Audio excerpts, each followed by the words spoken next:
Hello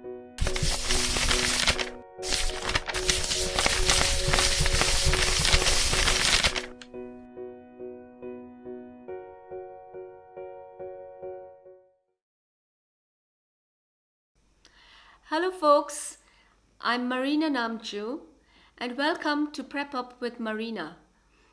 I am here to give you online tutorials in English literature for the forthcoming ISC examination. I will begin with Echoes, a collection of short stories. And there will be a video on each separate chapter, so don't forget to stay tuned. So today we will discuss the story in detail. We will go line by line and I will give you the word meanings, and if you find them difficult, try to remember the meanings.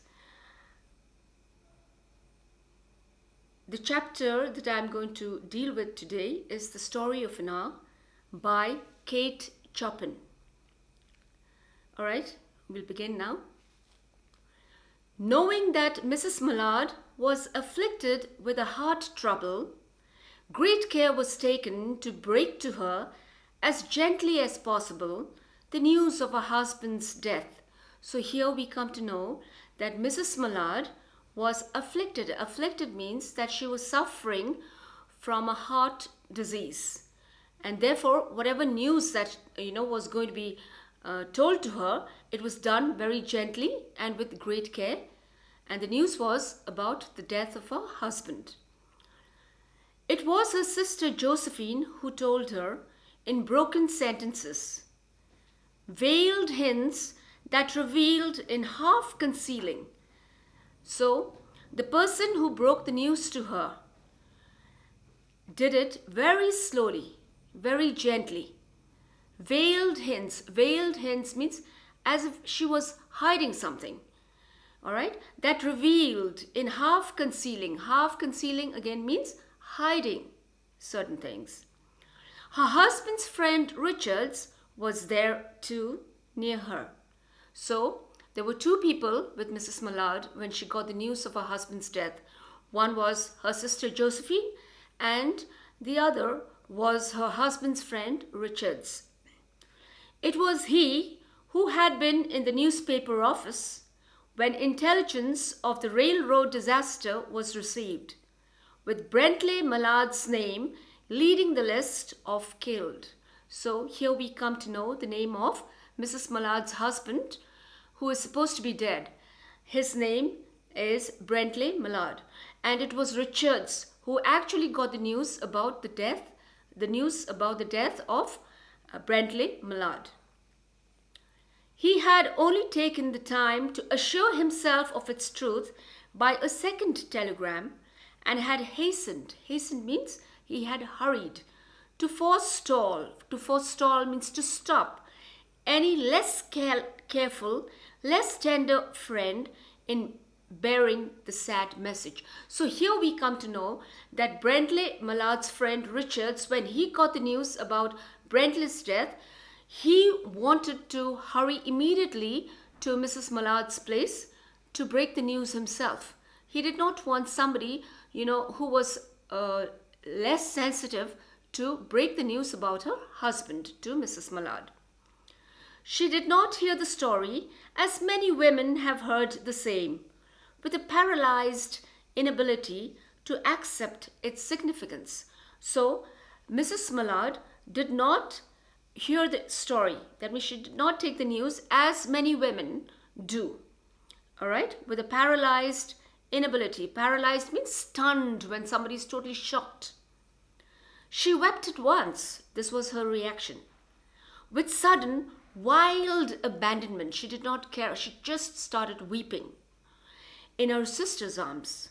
When the storm of grief had spent itself, that means when she had stopped crying, she went away to her room alone. So she did not allow anyone to follow her.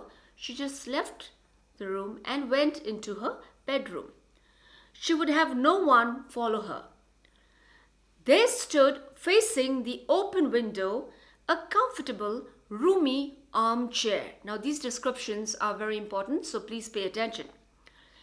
Into this she sank. So there was a roomy armchair which was facing the open window, and she sank there. She sat over there, pressed down by a physical exhaustion that haunted her body, that troubled her body. Suddenly she was, totally exhausted. She was very tired and seemed to reach into her soul. This exhaustion that she was experiencing, it kind of reached into her soul. It touched her soul. She could see in the open square before her house the tops of trees that were all a quiver that were trembling or quivering with the new spring life. The delicious breath of rain was in the air, so it was about to rain. In the street below, a peddler was crying his wares. So there was a peddler. He was selling his goods. So he was crying out his wares. The notes of a distant song, which someone was singing, reached her faintly. She could hear someone singing, very far away, but she could hear the sound. And countless sparrows were twittering in the eaves. And there were birds also chirping in the eaves. Eaves are projecting edges, of a building or a house. There were patches of blue sky showing here and there through the clouds that had met and piled one above the other in the west facing her window. She sat with her head thrown back upon the cushion of the chair. Remember, she was totally exhausted, physically, mentally, quite motionless, except when a sob came up into her throat and shook her, as a child who has cried itself to sleep continues to sob in its dreams. So exactly like a little child, a little child when he's going to sleep, suppose he has been crying. In his sleep also, the child will be sobbing. So in the same manner, Mrs. Mullard was in that condition. She was young, with a fair, calm face, whose lines bespoke means whose lines indicated repression and even a certain strength. But now there was a dull stare in her eyes, whose gaze was fixed away off yonder, far away there, on one of those patches of blue sky. So her look was, she was looking at the sky. It was not a glance of reflection, but rather indicated a suspension of intelligent thought. All right? There was something coming to her, and she was waiting for it, fearfully. So she could sense something approaching her. Okay? Why, what was it? She did not know. It was too subtle. Subtle means it was obscure and elusive.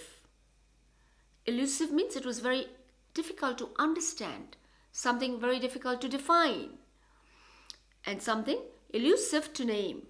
But she felt it, creeping out of the sky, reaching toward her through the sounds, the scents, the color that filled the air. So as she sat there, looking out of the window, she was gazing at the sky, she felt this strange thing approaching her. She could just sense it, okay? Now her bosom rose and fell tumultuously. Tumultuously means excitedly. She was beginning to recognize this thing that was approaching to possess her. And she was striving to beat it back with her will. She was trying to fight it off, as powerless as her two white slender hands would have been.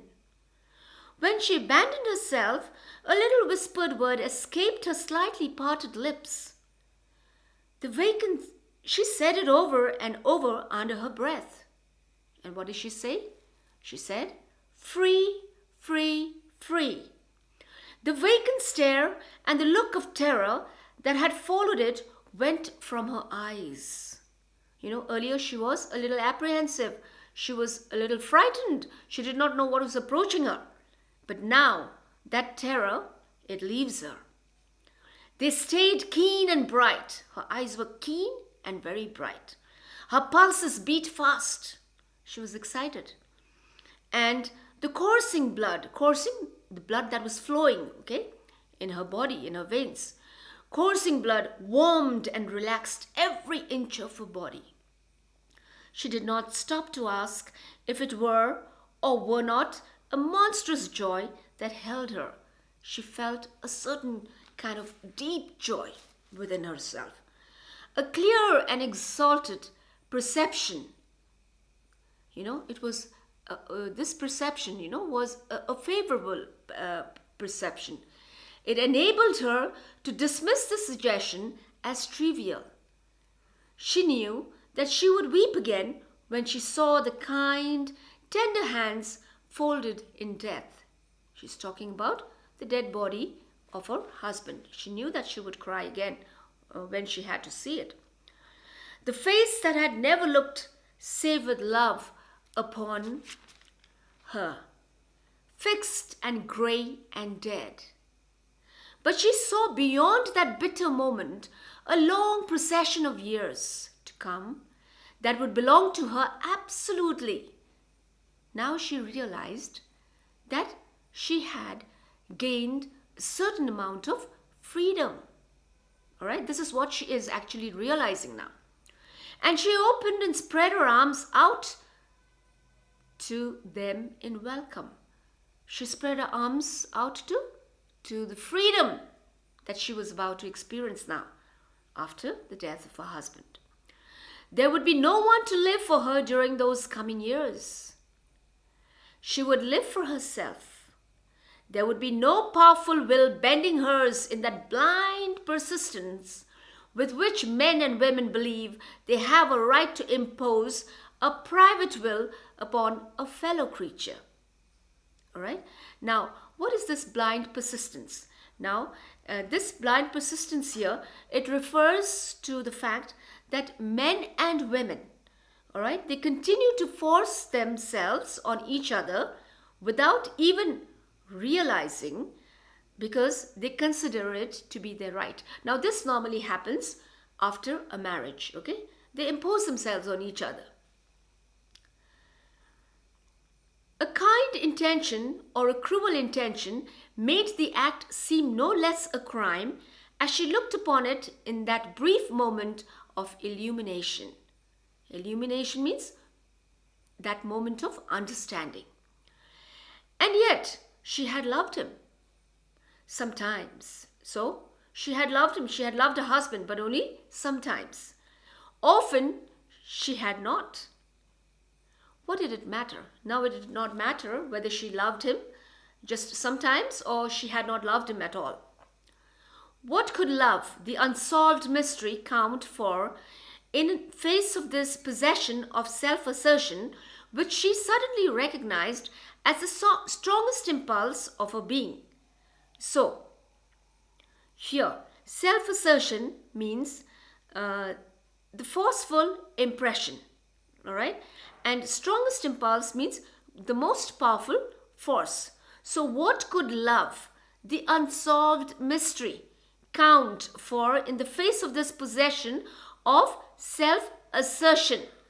So, for her at this point, love did not matter at all.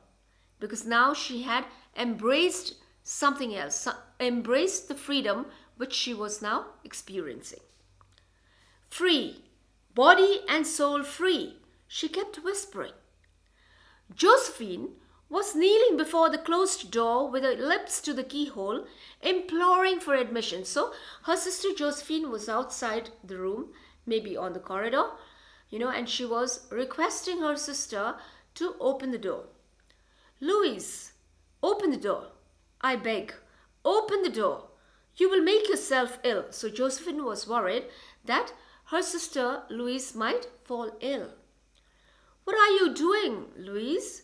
For heaven's sake, open the door. Now let's see what Mrs. Mallard says. Mrs. Mallard says, go away. I am not making myself ill. No, she was drinking in a very elixir of life through that open window. So she was actually enjoying this magical moment of freedom. Her fancy was running riot. It was running wildly along those days ahead of her. So she was imagining herself totally free.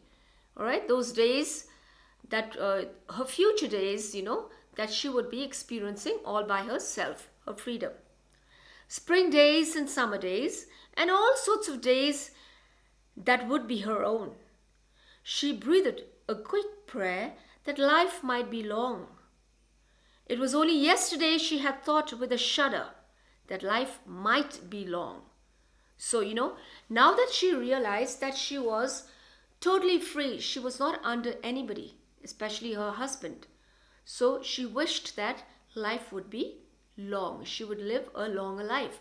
And just the day before, she had been wondering whether life would be so long that she would have to bear this, the moments with her husband, which actually she was not enjoying.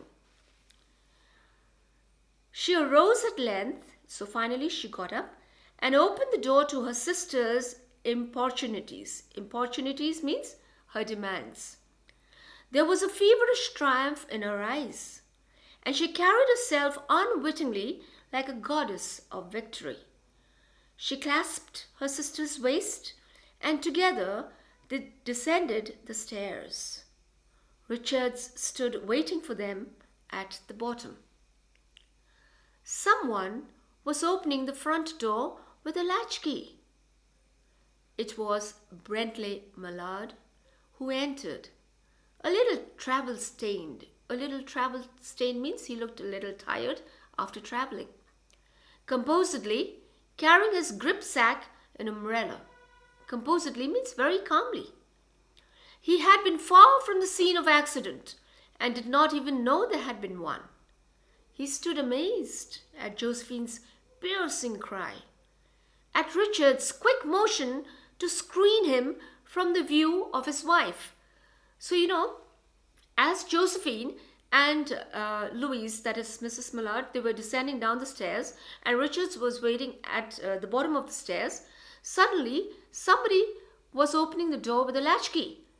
And immediately, Richards, when he realized that it was Bentley Mallard, he tried to screen the Bentley Mallard from the view of Mrs. Mallard. All right, he tried to kind of block the view. Okay, and Bentley Mallard was totally shocked because Josephine, she let out a piercing cry. But Richards was too late. He was too late in trying to screen Bentley from Louise. When the doctors came, they said she had died of heart disease, of joy that kills. So, what happens at the end of the story? We come to know that Mrs. Mallard, she dies. And the doctors say that she had died because of a heart disease and of joy that kills. So with that, we come to the end of the chapter. But there are other important things that we have to discuss, which I will do on my next video. So until then, hang around, guys. Take care.